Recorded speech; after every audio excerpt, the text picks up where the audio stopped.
Esther Marcus is a resilience counsellor. Her job is to treat people who have endured trauma. Long before the October 7th massacre, Esther treated many people who had experienced trauma. She lives near the Gaza border, in an area where Israelis have been living with rocket attacks from Hamas for the last 20 years. Life under fire has taken a toll on everyone's mental health. When Hamas launched its invasion, Esther hid with her family in their shelter. And while she was in the shelter, and while terrorists were rampaging through her community, she began taking calls from people who needed her help. Even as she was in danger, Esther put other people's health and safety above her own. Esther and her family survived the October 7th massacre. But tragically, 4 months later, Esther's husband died of cardiac arrest. He's recognized as a victim of the October 7th massacre, and we remember and honor him as such. Esther is a hero of Israel. This is her story. The 6th of October is my birthday. So my daughter was here with her family, her husband and 2 babies, and my son on the 7th of October. For some reason, I was up super early. 6:30, I opened the door here, and as I opened the door, the alarms sounded, and it was obvious from the very first seconds that something was very different this time, because we're used to hearing the alarm Seva Adom, but this time it was crazy because it was Seva Adom, Adom, Seva Adom, and there was immediately a different vibe in the air. And I rushed back into the house, shut the door, rushed back in.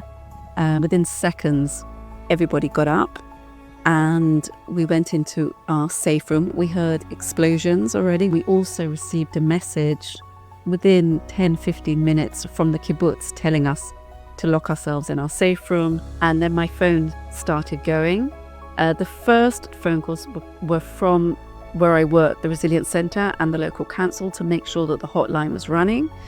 When we received the message saying that they think there's been an infiltration of terrorists into the area, that's when something switched in my mind and said, Esther, it's really okay, just do what you have to do now. We're already hearing shooting as well, because terrorists had already, by this stage, come into our kibbutz.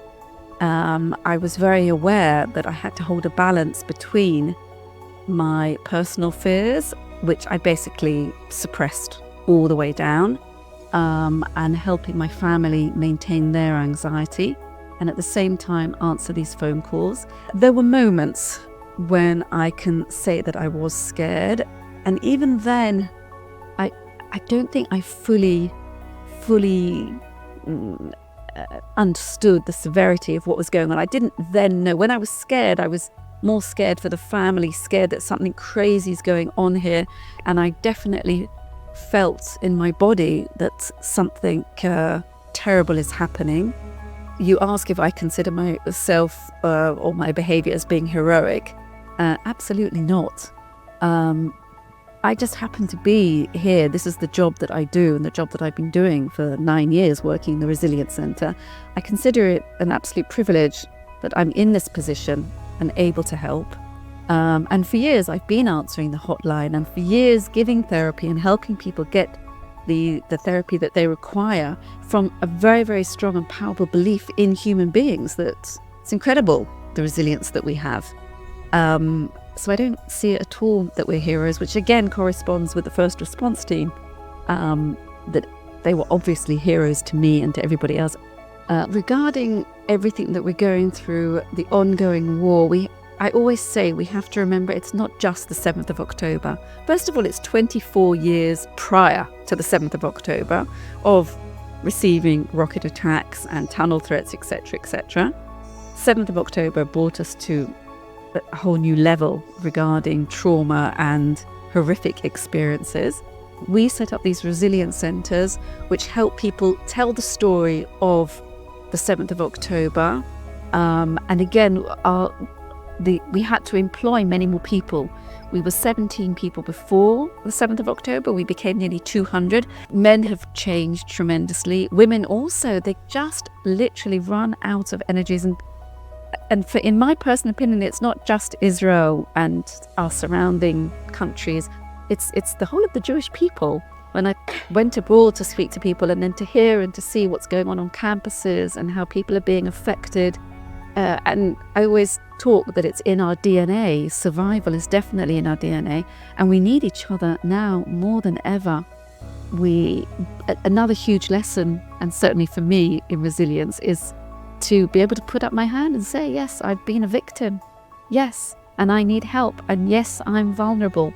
And I need people to hug me and hold me and invite me for meals and take care of me. Being brave and courageous, in my opinion, also means being vulnerable and being aware of where we need help and being ready to ask for that help, which isn't so obvious when I went into the field of therapy. It was obvious to me to help other people, having been trained to do it.